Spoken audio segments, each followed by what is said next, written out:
오늘은 마태복음 13장 중하반부부터 보도록 하겠습니다. 자, 13장은 전부 다 비유에 관한 말씀이고 특별히 천국 비유가 집중적으로 모여 있는 그런 곳입니다. 그래서 천국에 관한 말씀을 이렇게 비유하고 저렇게 비유하는데요. 자, 먼저 우리 34절부터 한번 보겠습니다. 31장 그 겨자씨하고 누룩 비유 보기 전에 34절 먼저 보겠습니다. 예수께서 이 모든 것을 무리에게 비유로 말씀하시고 비유가 아니면 아무것도 말씀하지 아니하셨으니라고 말합니다. 자, 그리고 11절 13장 11절 앞부분 보겠습니다. 대답하여 10절부터 보겠습니다. 10절 제자들이 예수께 나와 이르시되 어찌하여 그들에게 비유로 말씀하시나이까? 대답하여 이르시되 천국의 비밀을 아는 것이 너희에게는 허락되었으니 그들에게는 아니 되었나니 무릇 있는 자는 받아 넉넉하게 되고 없는 자는 그 있는 것도 빼앗기게 되리라. 그러므로 내가 그들에게 비유로 말하는 것은 그들이 보아도 보지 못하며 들어도 듣지 못하며 깨닫지 못함이니라. 이사야의 예언이 그들에게 이루어졌으니 이르시되 너희가 듣기는 들어도 깨닫지 못할 것이요 보기는 보아도 알지 못하리라. 이 백성들의 마음이 완악하여져서 그 귀는 듣기에 둔하고 눈은 감았으니 이는 눈으로 보고 귀를 듣고 마음으로 깨달아 돌이켜 내게 고침을 받을까 두려워함이라 하였느니라. 자, 비유에 관해서 쭉 얘기를 이제 했습니다. 이제 구체적으로 몇 가지 비유가 이제 13장에 나오는데 제자들이 묻습니다. 왜 예수님 꼭 비유로 말씀하십니까? 이렇게 말씀하십니다. 그러니까 성경 전체를 통해서 가장 비유를 잘 활용하신 분, 그리고 가장 잘 비유를 통해서 원래 전하고자 하는 메시지를 가장 정확히 하신 분이 바로 예수님입니다. 자, 왜 비유로 말씀하십니까? 라고 말을 하니까 이사야의 예언의 말씀을 인용하면서 뭐라고 말씀하시는가 하면 사람이 듣기는 들어도 알지 못하고 우리말은 보기는 보아도 보기는 보아도 보지 못하고 듣기는 들어도 제대로 듣지 못한다. 왜냐하면 마음이 완악하여져서. 그러니까 이 비유는 죄송합니다. 비유는 마음을 열고 듣고자 하는 마음이 있는 사람에게는 들리는 게 비유입니다. 자, 예를 들어서 우리가 설교도 그렇습니다. 어떤 분들은 보면은 목사님 지난주 설교가 꼭 저보고 하는 것 같아요라고 그러더라고요. 좋든 나쁜 의미든. 그런데 이제 저는 분명히 설교 준비를 할 때 그 한 사람을 염두에 두고 설교 준비를 하지 않거든요. 우리 친구교회 회중들 전체가 지금 이런 회중들 전체가 이런 상황이니까 이 말씀이 필요하다. 또 이제 이런 때니까 예를 들어서 절기 때문에는 또 절기에 맞는 말씀. 또 이제 그렇게 해서 그 각자 그 설교를 하는 그 회중들을 염두에 두고 하는 것이지 그 특별한 한 사람을 두고 염두에 두고는 하지 않습니다. 그런데 그 사람이 듣기에는 저거 내한테 100% 하는 말씀이다. 그렇게 듣는 건데 어떤 분이 이제 그게 좋을 수도 있고 어떨 때는 이거 아무도 모르는데 홍길동만 아는데 홍길동 집사가 이 목사님한테 또 일렀구나. 그래서 목사님이 저런 설교를 하는구나. 그런 분도 간혹 있습니다. 근데 제가 이제 간혹 이제 그런 분들하고 말합니다. 제가 목회를 처음 시작할 때부터 저도 청년부 다니고 할 때 제일 싫었던 것 중에 하나가 목사님이 누구 얘기 듣고 그 사람들을 듣고 우리 흔히 말하는 표적 설교라 그러죠. 저는 진짜 설교자로서 양심을 걸고 말하는데 어떤 한 사람을 오늘 홍길동 집사를 내가 오늘 설교를 해서 그 사람한테 오늘 반드시 하고 싶은 말을 하겠다. 그렇게 설교하는 것 저는 제일 싫어했습니다. 진짜 개인적으로도. 이 설교라는 것이 그 한 사람을 공격하려고 앞서서 나오는 게 아니고 그는 말씀을 진짜 악용하는 것이죠. 그죠? 그래서 어떻게 하든지 이걸 누구 한 사람을 표적을 해서 하는 게 아니고 우리 친구교회 회중 전체를 통하여서 우리 교회가 지금 이런 방향으로 나아가야 되는데 그래서 우리가 이런 메시지를 전해야 되겠다. 또는 이제 지금 상황이 이러니까 이런 메시지 지금 그러니까 예를 들면 대강절 기간이면 대강절에 가능하면 맞추도록 그렇게 했는데도 듣는 사람은 저건 100% 나를 위한 것이다 라고 그렇게 말씀하시는 분이 종종 있죠. 나쁜 의미든 좋은 의미든. 자, 그런데 거기에 들었던 사람들이 한 사람이 아니고 그 교회 회중들인데 왜 다른 사람은 그렇게 생각을 안 할까요? 똑같은 메시지를 했는데 듣는 상황이 자기한테 갖고 그 상황으로 인하여서 들을 수 있는 귀가 열려진 겁니다. 좋든 싫든. 그러니까 그 사람은 그 말씀을 그대로 자기에게 받는 거죠.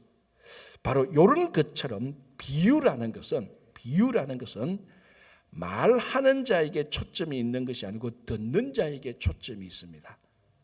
그러니까 듣고자 하는 마음이 있다면 또는 들어야 되는 그 상황에서 듣고자 하는 마음이 있으면 비유를 하면 저 비유가 이런 뜻이구나라고 금방 알아듣습니다. 왜? 듣고자 하는 마음과 열정이 있으니까. 제가 조금 전에 말씀드린 것처럼 자기가 그런 상황이 있으니까 듣고자 하는 마음이 훨씬 더 다른 성도들보다 듣고자 하는 마음이 더 많이 열리는 겁니다. 그래서 이 비유는 말하는 자의 초점보다 듣는 자에게 초점을 많이 맞추고 있습니다. 그런데 우리가 구약 성경의 선지자들을 보면은 선지자들이 어떻게든지 그 말씀을 회중들에게 이스라엘 백성들 그 강팍한 이스라엘 백성들에게 어떻게 하든지 하나님의 말씀을 전하려고 무척 노력을 했어요. 고함을 치기도 하고 돌아다니면서 하기도 하고 심지어는 어떻게 합니까? 상징 행위까지 합니다. 하도 말로 해서 안 들으니까 좌로도 300 며칠 누웠다가 우로도 며칠 누웠다가 그것도 안 되니까 하나님께서는 하도 강팍해서 안 듣는 이 이스라엘 백성들을 어떻게 하면 하나님의 말씀을 전할까? 하나님도 그게 고심이 되어서 예를 들어서 우리 호세아 같은 선지자는 삶 자체가 자기 아내를 데리고 와서 그 아내와 결혼하고 또 나갔던 아내를 데리고는 그 결혼 생활 자체가 하나의 메시지를 전하는 상징 행위였습니다. 무슨 말인가 하면은 구약 시대 때는 많은 선지자들이 하나님께서 이 선지자를 통해서 저 사람을 저 강팍한 이스라엘에서 어떻게 설득을 시킬까? 우리말 어떻게 메시지를 전할까? 말하는 사람이 막 이렇게도 하고 저렇게도 하고 상징 행위도 했는데 안 들었다는 것. 그런데 예수님께서 비유로 하시는 것은 비유로 말씀하시는 이유는 너희는 듣기는 들어도 보기는 보라도 깨닫지 못하는 하는 마음이 완악함이 있으니 이런 사람들은 비유를 해도 듣지도 않는다는. 그러나 듣고자 하는 마음이 있는 자들, 그러니까 듣는 자들에게 초점이 맞춰져 있습니다. 저 말씀을 듣고 싶다. 그리고 그 말씀을 꼭 들어야 되는 그 상황으로 해서 듣고자 하는 사람들에게 비유를 말하면 그게 확 무슨 말씀인지 들어오는 거다. 그런데 그런 마음이 열리지 않는 사람은 못 알아듣는 거예요. 그래서 듣고자 하는 마음이 있는 사람이 비유를 들었을 때는 더 많이 듣게 되고 또 더 많이 들으니까 우리말로 하면 말씀이 재미있으니까 야, 말씀이 이렇구나 또 듣고 싶다라는 마음이 또 열리는 겁니다. 또 듣는 겁니다. 그래서 또 듣는 거예요. 야, 말씀을 들으니까 너무 재미가 있구나. 야, 이거 또 들어야 되겠다. 오늘은 저분이 무슨 말씀을 할까? 저분이 저런 말이구나. 야, 그때는 우리가 봄에 어느 목사님 와서 이런 말씀인데 그거하고 이 말씀하고 이렇게 연결이 되는구나. 그래서 여기서도 뭐라고 말하면은 12절에 3장 12절에 무릇 있는 자는 받아 넉넉하게 되되 없는 자는 그 있는 것도 빼앗기리라. 그러니까 비유는 한번 듣고자 하는 마음이 있는 사람들이 듣고 말씀의 재미를 느껴서 또 듣고 그러니까 계속해서 신앙이 자랍니다. 그런데 나 싫어 말씀 듣는 것이 아예 듣는 것조차 마음의 문을 닫아버리면은 들어봐도 재미가 없으니까 또 안 듣고 그래서 있는 자는 계속해서 더 많이 있어지게 되고 없는 자는 자꾸 빼앗기게 없게 된다는 거예요. 그래서 신앙생활에서 가만히 보면요 이런 현상들이 많이 일어납니다. 부익부 빈익빈 현상. 새벽에 어쩌다 보니까 어느 날 새벽 기도를 갔습니다. 그런데 가보니까 예배도 드리고 하루를 시작하면서 예배를 드리고 기도를 하니까 너무 좋은 거예요. 그래서 그 다음날 또 가요. 계속해서 신앙은 자라요. 근데 안 가는 사람은 30년, 40년 새벽 기도도 안 하고 주중 예배도 안 하고 홈페이지에 말씀을 올려놔도 안 읽고 그러니까 30년, 40년 지나면 처음에는 거의 비슷한 신앙 상태였는데 있는 자는 계속해서 있게 되고 없는 자는 안 들으니까 계속해서 세상 것만 들으니까 계속해서 신앙적으로 내려가는 겁니다. 그게 3장 12절에 있는 자는 더 많이 가지게 되고 없는 자는 자꾸 빼앗기게 되고 이런 역할을 하는 게 비유의 역할입니다. 그래서 듣는 자는 들을 마음이 있는 자는 계속해서 듣게 되는. 그런데 여기 바리새인들을 보십시오. 바리새인들은 가장 율법에 통달했던 사람들입니다. 그런데 이 사람들이 예수님의 말씀을 듣고자 하는 마음이 없었어요. 마음을 열지 않았습니다. 그럼 마음이 열지 않으니까 그 앞에서 귀신을 쫓아내도 이게 메시아구나, 메시아 사역을 알아보지 못하고 귀신의 왕 바알세불의 힘을 입어서 귀신을 쫓아냈다는 전혀 엉뚱한 이상한 미친 소리만 하는 겁니다. 그래서 예수님께서 비유로 말씀하셔서 이 비유를 또 얘기해서 들을 수 있는 사람들에게 비유로 말씀하시고, 그래서 이제는 듣는 사람들이 들을 마음만 있다면 언제든지 그 말씀을 들을 수 있는, 그게 바로 비유가 되는 것입니다. 그래서 다 비유로 말씀하시고, 또 하나는 특별히 천국에 관한 비유는 이거 인간적인 말로 설명을 할 수가 없습니다. 왜냐하면 천국은 사실은 우리가 천국이 어떤 곳이다라는 것을 가장 잘 아는 방법은 천국에서 하루만 살아보면 되는 거예요. 사실은 하루만 살아보면 야, 천국이 이런 곳이구나라고 알 수가 있는 겁니다. 그러니까 그 천국은 그러니까 사후의 일이지 않습니까? 내세의 일이지 않습니까? 그 내세의 일을 어떻게 현세에 살고 있는 사람들한테 천국을 잘 설명할 수 있을까? 아무리 논리적으로 잘 설명해도 이해가 잘 안 되지 않습니까? 그러니까 비유를 통하여서 마음이 열려져 있는 자에게 천국에 대해서 설명을 딱 하면 천국이 이런 것이겠구나라고 확신을 하게 되는 겁니다. 그래서 예수님께서 13장 34절 예수께서 이 모든 것을 비유로 말씀하시고 비유가 아니면 아무것도 말씀하지 아니하셨으니 이렇게 말. 그리고 우리가 친구끼리 농담할 때도 비유 비슷한 한 말을 툭 던지면은 그 내용에 열려 있는 사람은 막 까르까르 웃고 좋아합니다. 그런데 그걸 모르고 거기에 대해서 전혀 마음이 열려 있지 않는 사람은 무슨 말하는지 고기만 살래살래 돌리는 거하고 마찬가지. 그래서 이 성경도 그거하고 사실은 똑같습니다. 이 비유는 하지만 더 확장해서 생각하면 듣고자 하는 자는 들을 것이요 보고자 하는 자는 볼 것입니다. 이거는 지식이 많고 똑똑하고가 아닙니다.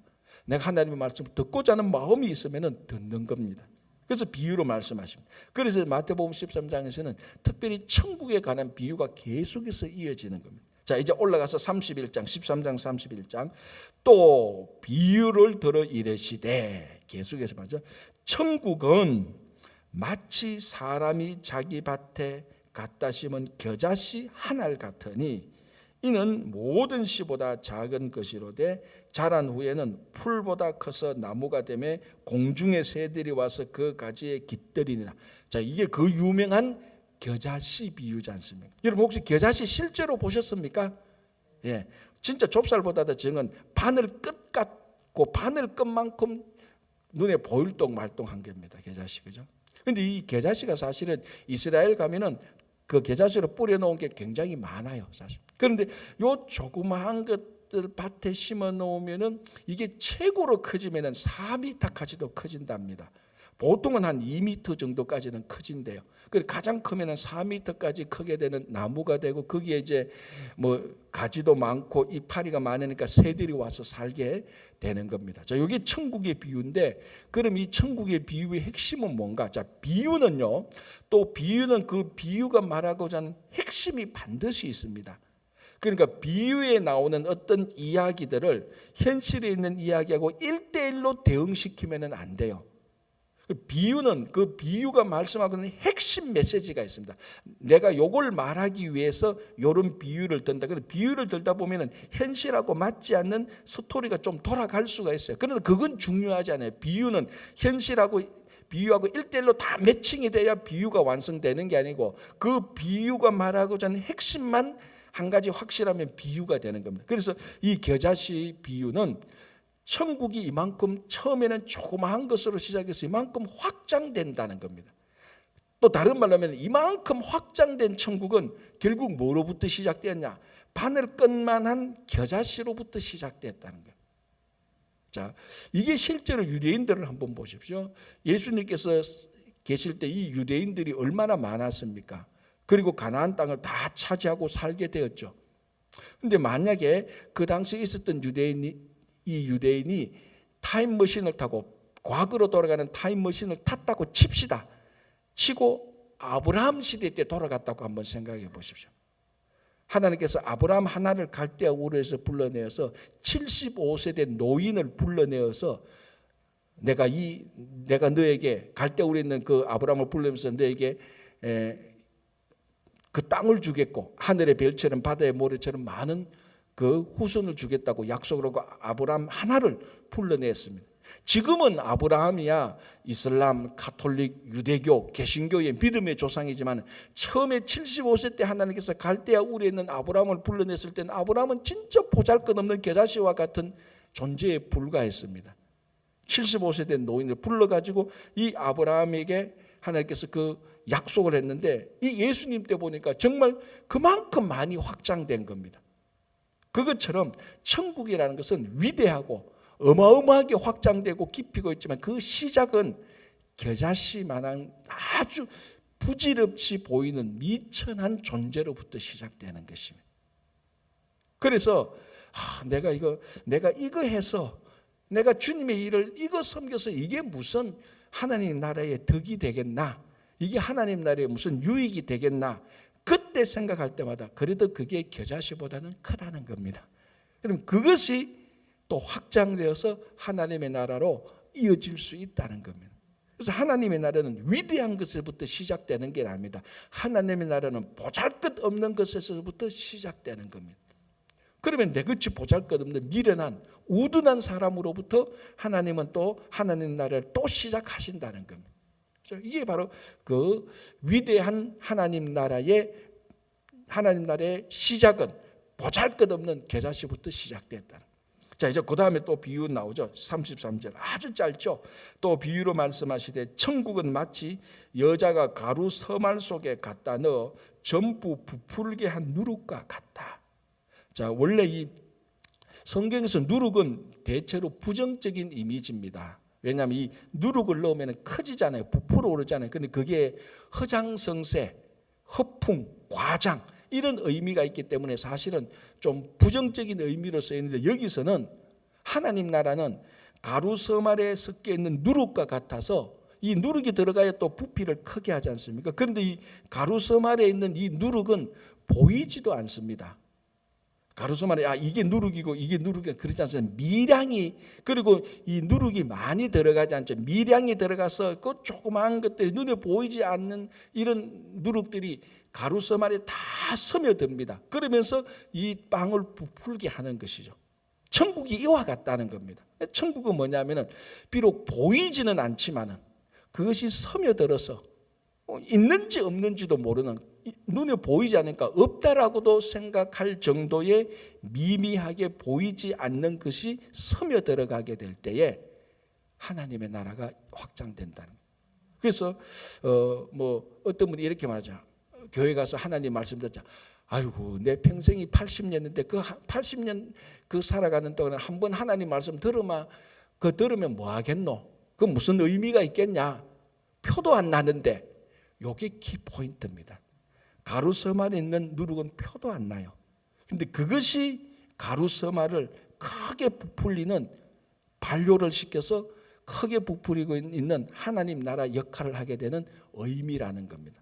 자, 여러분 살아고 만약 80년을 산다면 80년 곱하기 365년 이렇게 많은 날들 가운데 하루쯤 나와서 하나님 말씀 듣는 게 무슨 의미가 있겠습니까? 무슨 그게 내 삶에 남아 있겠습니까? 우리 뭡니까? 세상에서 듣는 말은 얼마나 많습니까?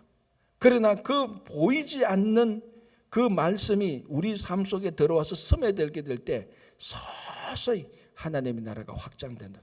그래서 주일학교 학생들한테 듣든지 안 듣든지 성경 공부를 하고 전도사님들이 말씀을 전하는 게 중요합니다. 어떨 때는 보면요, 저도 전도사 할 때도 그렇고 지금도 가만히 보면 주일학교 학생들 우리가 저렇게 주일학교에서 해서 저 되겠나 싶은 생각이 들 때가 많아요. 왜냐하면 주일학교 와서 성경 공부하고 말씀 듣는 시간이 사실은 몇 분이 안 돼요. 또 그다가 또 애들이 또 어텐션 딱 집중해서 듣는 시간은 얼마 안 돼요. 근데 자기들이 셀폰으로 하고 학교에서 공부하는 시간은 어마어마하게 많잖아요.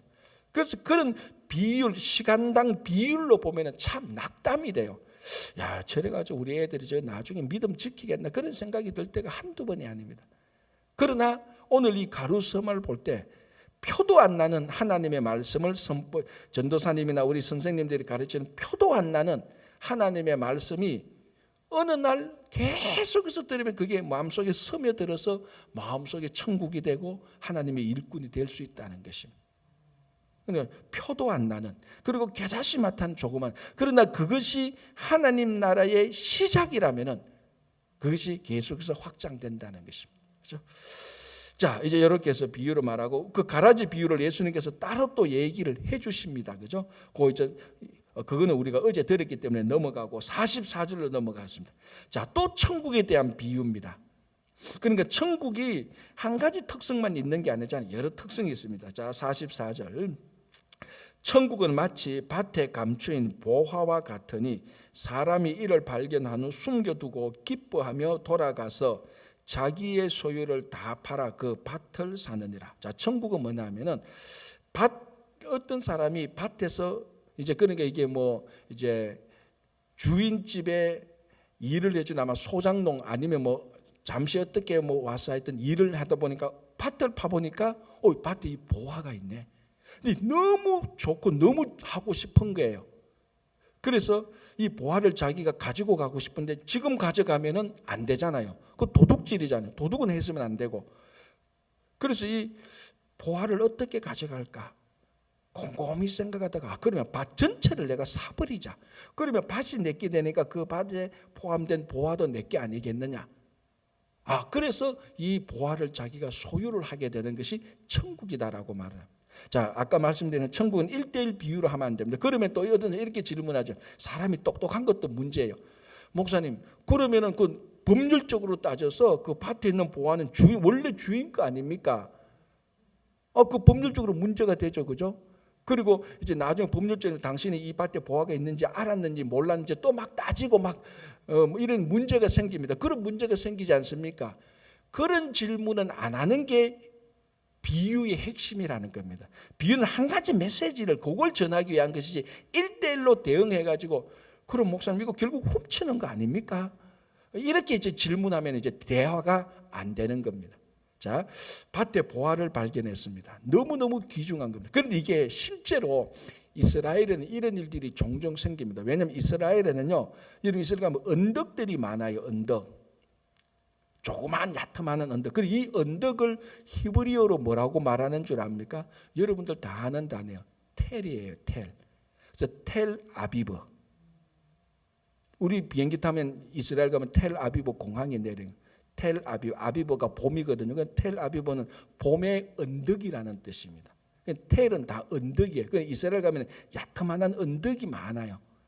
근데 이 언덕이 두 가지 이유로 생기는데 이제 그러니까 이 언덕이 어떤가 하면은 여러분 케이크라고 생각하면 됩니다. 케이크 1단, 2단, 3단 있는 것처럼. 그래서 그 단마다 파보면은 청동기 시대 유물이 나오고 그리고 파보면은 여호수아가 가나안 정부 갈 때 있었던 흔적들이 실제로 나오고 그런 것들이 세월이 흘러가면서 층계가 쌓여지는 겁니다. 이런 것들을 텔이라고 말을 해요. 텔. 그래서 텔 아비브는 이런 언덕이 많겠어요, 적겠어요? 많죠. 가보면은 언덕 야탐한 언덕들이 많아요. 그런데 그 어느 날 언덕 가서 언덕에 파보니까 이게 여호수아가 가나안 왕을 죽였던 칼이야. 엄청난 가치가, 예를 드는 거예요. 실제가 아니고 엄청난 가치가 있는 거죠. 그런데 이걸 내가 가지고 싶은데 어떻게 할까? 그럼 이 언덕을 사자. 살려고 하니까 돈이 많으니까 그러니까 이 언덕에 있는 그 칼을 너무너무 귀중하니까 이걸 갖고 싶어서 자기가 가지고 있는 모든 소유를 다 팔아가지고 그 언덕을 사서 그 안에 있는 칼을 내 것으로 한다는 거예요. 그게 천국 비유예요. 밭에 보니까 보화가 있는 거 너무너무 갖고 싶으니까 너무너무 좋으니까 자기 소유를 다 팔아가지고 밭을 사서 보화를 내 것으로 하는 거예요. 이스라엘은 그러니까 가보면은 이런 일들이 종종 생겨요. 땅 파보면은 뭐 보화 같은 것들이 뭐 이스라엘에서 2000년 전, 1000년 전 유물들이 많이 나오는 게 사실이에요. 그걸 말하는 겁니다. 자, 여기서 중요한 것은 내가 가진 모든 소유를 다 팔아서 보화를 가질 만큼 천국은 소중하다는 겁니다. 천국은 그래서 우리 사도행전에 보면은 천국의 기쁨을 누리던 초대교회 신자들은 자기 소유를 다 팔아서 천국이 이루어지는 사도들 발 앞에 교회 앞에 다 내놓은 거예요. 그러니까 여기서 말하는 것은 천국 하나님 나라를 발견한 사람은 자기 소유를 다 팔아서 하나님 나라를 가져도 될 만큼 하나님 나라가 기쁘고 즐겁고 좋은 것입니다. 그러니까 신앙의 기쁨을 위하여서 하늘나라의 기쁨을 누리기 위해서 세상의 모든 것을 다 팔아도 아깝지 않다는 것입니다. 그런데 뭐 신앙의 기쁨은 그러니까 이게 큰 문제가 뭐냐면 그 보화의 가치를 못 알아보는 게 제일 문제죠. 예를 들어서 그 두 사람이 밭에 가서 밭을 팠는데 뭐 동전 하나가 나와서 그거 보니까 동전이 몇 개 있어. 어떤 사람은 뭐 밭에 동전이 있어. 이 쓰레기 같은 거 다 버려가지고 다 받아가지고 쓰레기통에 다 버렸어.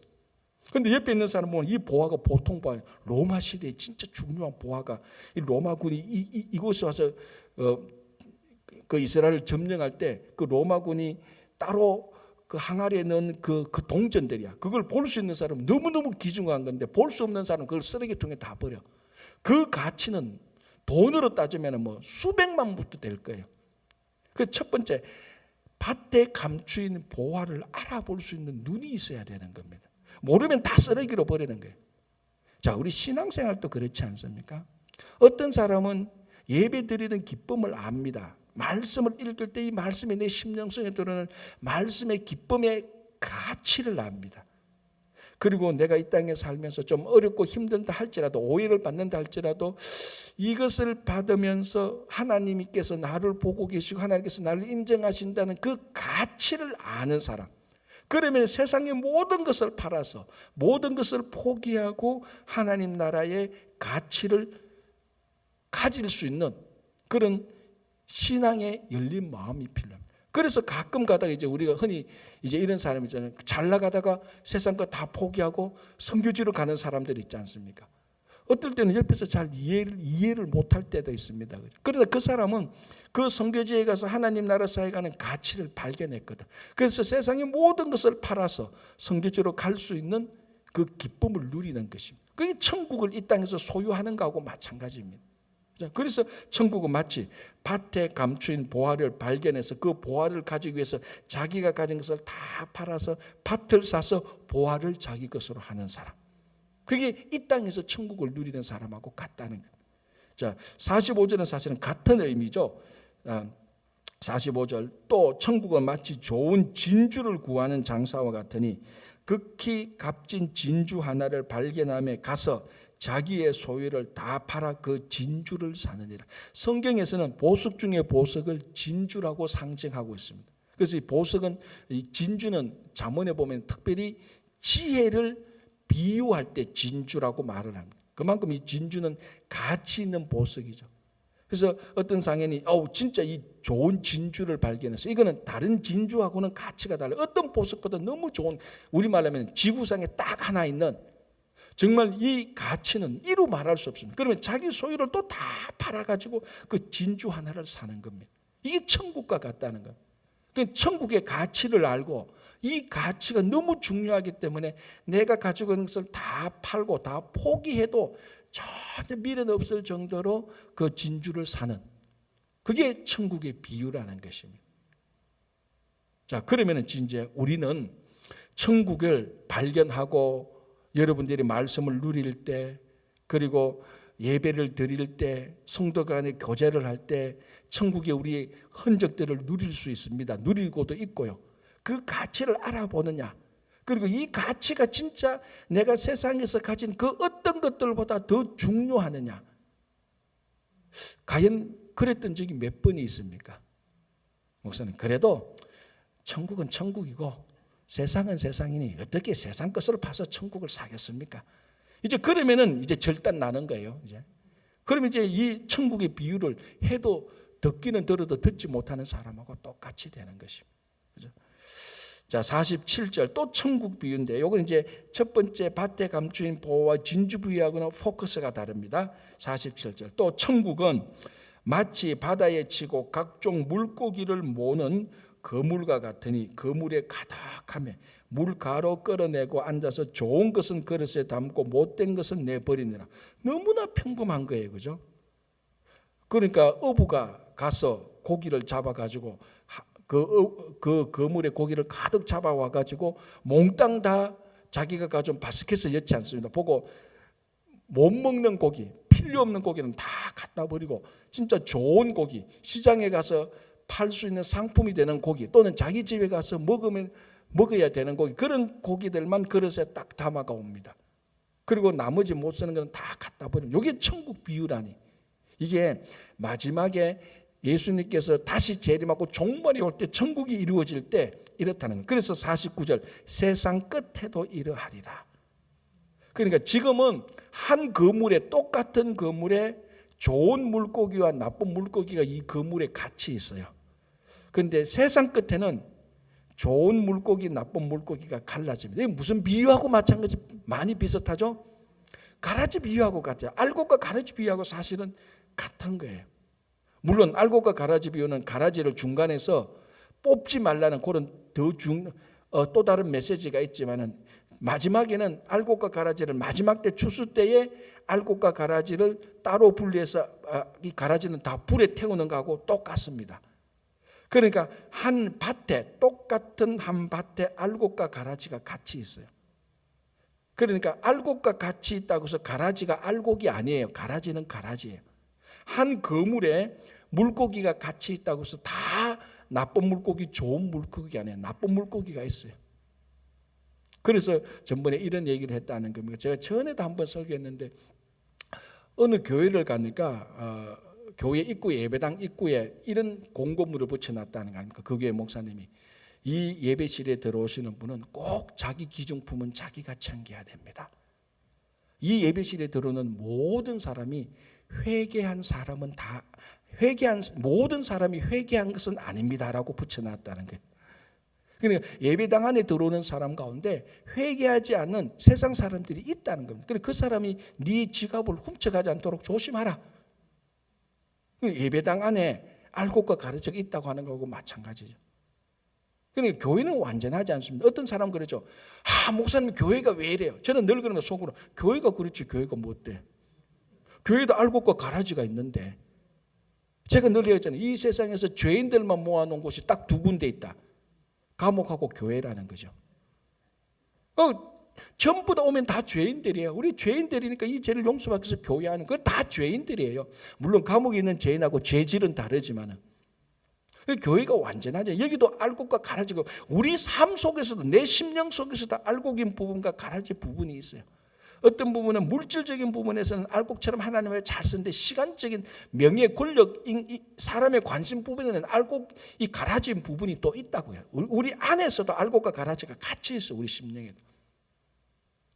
자식들 가운데서도 어떨 때는 요놈이 알곡됐다가, 어떤 저놈이 알곡됐다가, 그러니까 알곡 가라지 똑같이 한 그물 안에 좋은 물고기와 나쁜 물고기. 그런데 이것이 언제 완전히 판명되냐? 세상 끝에 천국이 이루어질 때 판명된다. 그래서 지금은 알곡과 가라지가 같이 사는 거예요. 한 그물 안에 좋은 물고기, 나쁜 물고기 같이 있는 거예요. 그런데 좋은 물고기 말이죠. 목사님, 교회가 왜 이런 사람이 많이 있어요? 라고 말을 할 때 뒤돌아보면 자기가 가라지야. 가끔. 그러니까 우리는 알곡과 가라지 같이 있어요. 그러나 여러분, 마지막 때에 하나님께서 보시고 알곡과 가라지를 갈라내고 좋은 물고기, 나쁜 물고기 갈라내는 겁니다. 그래서 그때에 우리가 좋은 물고기, 알곡이 돼야 되는 거죠. 자, 51절 보시기 바랍니다. 이제 비유를 마치면서 이렇게 말씀하십니다. 이 모든 것을 깨달았느냐? 내가 비유로 말하는 이 모든 것을 깨달았느냐? 하시니 대답하되 그러하오이다. 왜? 제자들이 이제 깨달아, 제자들만 따로 불러서 또 비유를 얘기했고 했으니까 52절 예수께서 이르시되 그러므로 천국의 제자된 서기관마다 마치 새것과 옛것을 그 곳간에서 내오는 집주인과 같다. 자, 이게 비유의 말씀을 다 마치고 이 비유가 적당하다, 맞다라는 것을 예수님께서 컨펌하는 겁니다. 어때요? 자, 예를 들면 이거와 똑같아요. 회당에 들어가면은 그 회당에는 두루마리 방이라고 따로 있습니다. 그건 뭐냐면 그 회당에 속한 사람들 또는 그 회당은 이제 각 마을마다 있었지 않습니까? 그러니까 회당은 성인 남자 10명 이상이 되면 회당 하나를 반드시 지어야 돼요. 또 지을 수가 있고. 그래서 회당이 그 마을에 회당이 있다는 것은 성인 남자 10명 이상이 있다는 증거가 되는 겁니다. 그래서 그 회당에 들어가면 그 회당의 구성원들, 그러니까 뭐 그 당시 유대인들에게 회당은 모든 마을 사람들이 다 회당의 구성원들이죠. 그 구성원들이 자기들 우리말로 하면 돈을 내어서 두루마리 같은 거, 말씀이 적힌 두루마리 같은 것들 많이 구입해서 두루마리 방에 따로 모아놓아요. 저장을 해놓습니다. 왜? 그 당시는 오늘같이 이런 성경책이 없으니까.